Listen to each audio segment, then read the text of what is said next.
오늘의 말씀은 신명기 7장 17절에서 26절입니다. 내가 혹시 심중에 이르기를 이 민족들이 나보다 많으니 내가 어찌 그를 쫓아낼 수 있으리요 하리라마는 그들을 두려워하지 말고 내 하나님 여호와께서 바로와 온 애굽에 행하신 것을 잘 기억하되 내 하나님 여호와께서 너를 인도하여 내실 때에 내가 본 큰 시험과 이적과 기사와 강한 손과 편팔을 기억하라. 내 하나님 여호와께서 내가 두려워하는 모든 민족에게 그와 같이 행하실 것이요 내 하나님 여호와께서 또 왕벌을 그들 중에 보내어 그들의 남은 자를 너를 피하여 숨은 자를 멸하시리니 너는 그들을 두려워하지 말라. 너희 하나님 여호와 곧 크고 두려운 하나님이 너희 중에 계심이니라.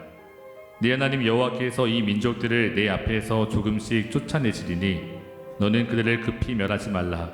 들짐승이 번성하여 너를 해할까 하노라.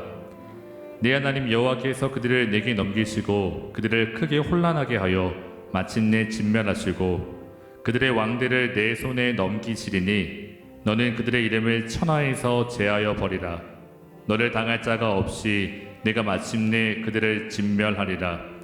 너는 그들이 조각한 신상들을 불사르고 그것에 입힌 은이나 금을 탐내지 말며 취하지 말라.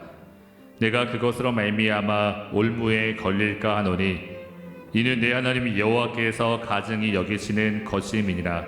너는 가증한 것을 내 집에 들이지 말라. 너도 그것과 같이 진멸당할까 하노라. 너는 그것을 멀리하며 심히 미워하라. 그것은 진멸당할 것임이니라. 아멘. 나성환님께 성도 여러분 안녕하세요. 김영수 목사입니다. 우리들이 신앙생활하는 데 있어서 여러 가지 장애물이 있습니다. 아직 믿음이 없는 가족이 장애물일 수도 있습니다. 신앙생활에 우호적이지 않은 직장 환경도 장애일 수 있습니다. 넉넉하지 않은 형편도 혹 건강하지 못한 육체도 장애물일 수 있습니다. 성도 여러분, 여러분에게는 신앙생활하는 데 있어서 가장 큰 장애물은 무엇인가요? 그러나 저는 우리가 신앙생활하는 데 있어서 가장 큰 장애물은 우리 안에 있다고 생각합니다. 다른 외부 환경이나 사람이 아니라 우리 안에 있습니다.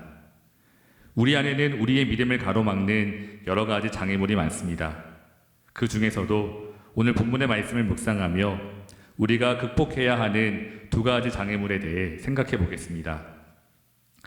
사랑하는 성도 여러분, 먼저 우리 안에서 우리를 가로막는 장애물은 두려움입니다.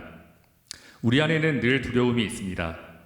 오늘 모세도 요단강을 건너 가나안 땅을 차지하게 될 출애굽 2세대를 향해 이같이 명령합니다. 그들을 두려워하지 말라. 여기에서 그들은 지금 가나안 땅을 차지하고 있는 이방 민족을 의미합니다. 17절 말씀을 보면 이스라엘 백성들은 가나안 민족을 보며 이 민족들이 우리보다 많은데 우리가 어떻게 이들을 쫓아낼 수 있을까 생각합니다. 그러나 모세는 두려워하지 말라고 명령합니다. 가나안 족속과 싸우기 전에 먼저 우리 안에 있는 두려움과 싸우라고 명령합니다. 성도 여러분, 여러분에게는 두려움이 없으신가요? 두려움이 우리 안에 있는 가장 큰 장애물 중 하나입니다. 우리는 두려움이 밀려올 때 그 두려움에 너무 쉽게 위축되고 또 무너집니다. 두려움에 짓눌려 밤잠을 설칠 때도 있습니다. 바로 그때 우리는 하나님을 바라보며 지금까지 하나님께서 행하신 일을 기억해야 합니다. 18절 말씀에서도 이스라엘 백성을 향해 내 하나님 여호와께서 바로와 온 애굽에 행하신 것을 잘 기억하라고 명령합니다. 이스라엘 백성을 인도하여 내실 때 그 백성이 경험한 하나님의 큰 시험과 이적과 기사와 강한 손과 편팔을 기억하라고 합니다. 사랑하는 성도 여러분, 두려움이 우리 삶 속에 엄습할 때 지금까지 하나님께서 행하신 놀라운 일을 우리가 기억해야 합니다. 그리고 주님이 지금도 나와 함께 하심을 바라봐야 합니다. 21절에서는 우리에게 이렇게 말합니다. 너는 그들을 두려워하지 말라. 너희 하나님 여호와 곧 크고 두려운 하나님이 너희 중에 계시임이니라. 아멘. 우리를 구원해 주시고 지금까지 인도해 주신 그리고 영원히 함께 하시는 하나님을 기억하며 두려움과 싸워 승리하시기를 주님의 이름으로 축원합니다. 두 번째로 우리가 싸워 승리해야 할 우리 안의 장애물은 조급함입니다. 성도 여러분, 이스라엘 백성들은 단 한 번의 전쟁에서의 승리로 그 땅을 차지하지 못했습니다. 계속해서 전쟁을 하며 하나씩 가나안 땅의 성읍을 점령해 가야 합니다. 그래서 혹 이 계속되는 전쟁 속에 이스라엘 백성들은 지칠 수도 있었습니다. 때로는 지쳐서 그 땅을 주시겠다는 하나님의 약속까지도 의심할 수 있습니다. 그러나 모세는 이렇게 말합니다.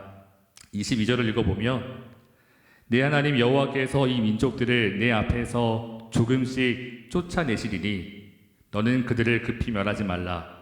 들짐승이 번성하여 너를 해할까 하노라. 아멘.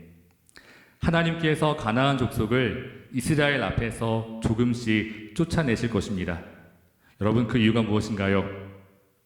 만약 한순간에 하나님께서 가나안 족속을 몰살시켜 이스라엘 백성으로 그 땅을 차지하게 한다면 도리어 빈 땅과 빈 성읍에 들짐승이 번성하고 그것이 너희를 해하게 될 것이라고 말씀하십니다.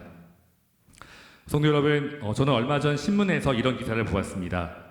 이 미국에서 가장 인기 있는 국립공원 중 하나인 이 요세미티가 동물의 천국으로 변신했다고 합니다. 코로나 바이러스로 인해서 지난달 20일 요세미티 국립공원이 폐쇄되었는데요. 근데 놀랍게도 한 달도 채 되지 않아 이 곰과 같은 야생동물의 번식이 급증했다고 합니다. 사람의 발길이 끊어지자 야생동물의 천국이 되었습니다. 가나안 땅도 마찬가지일 것입니다. 그 땅을 차지하고 있는 민족이 한순간에 전멸돼도 이스라엘 백성들은 가나안 땅의 모든 성읍과 땅에 흩어져 살 수 없었습니다. 그럼 오히려 빈 땅과 성읍은 야생동물이 번식하고 인간이 살아갈 수 없는 폐허로 변하게 될 것입니다. 성도 여러분, 계속되는 전쟁과 그 싸움에는 이스라엘이 미처 헤아릴 수 없었던 하나님의 섭리와 계획이 있었습니다. 우리들도 삶 속에서 계속되는 문제로 인해 지칠 때가 있습니다. 기도해도 변하지 않는 여러 가지 현실 속에 낙심될 때도 있습니다. 때로는 조급함에 이를 그르쳐 보기도 합니다. 그러나 이제는 우리 안에 있는 조급한 마음과 싸우며 잠잠하게 하나님을 기다릴 수 있는 저와 여러분이 되시기를 소망합니다. 끝으로 23절과 24절 말씀을 다시 읽어보기 원합니다. 내 하나님 여호와께서 그들을 내게 넘기시고 그들을 크게 혼란하게 하여 마침내 진멸하시고 그들의 왕들을 내 손에 넘기시리니 너는 그들의 이름을 천하에서 제하여 버리라. 너를 당할 자가 없이 내가 마침내 그들을 진멸하리라. 아멘. 사랑하는 성도 여러분, 하나님의 뜻은 반드시 이루어집니다. 지금도 하나님께서 일하고 계십니다. 하나님께서 역사하십니다. 그래서 우리는 하나님을 신뢰하며 우리 안에 있는 조급한 마음과 싸워야 합니다. 조급한 마음과 부디 싸워 승리하시는 저와 여러분이 되시기를 주님의 이름으로 축원합니다. 함께 기도하겠습니다. 사랑하는 하나님 아버지, 우리는 늘 넘어집니다. 두려움에 또 조급한 마음에 쉽게 낙담하고 무너집니다. 우리 안의 연약함을 이 시간 주 앞에 고백합니다. 그리고 이제는 두려움과 조급함과 싸워 승리하기를 소망합니다. 하나님을 기억하며 우리 주 예수 그리스도를 바라보며 성령 하나님을 의지하며 싸워 승리할 수 있도록 도와주시옵소서. 예수님의 이름으로 기도합니다. 아멘. 사랑하는 나성환 교회 성도 여러분, 오늘도 주 안에서 승리하시기를 기도합니다. 감사합니다.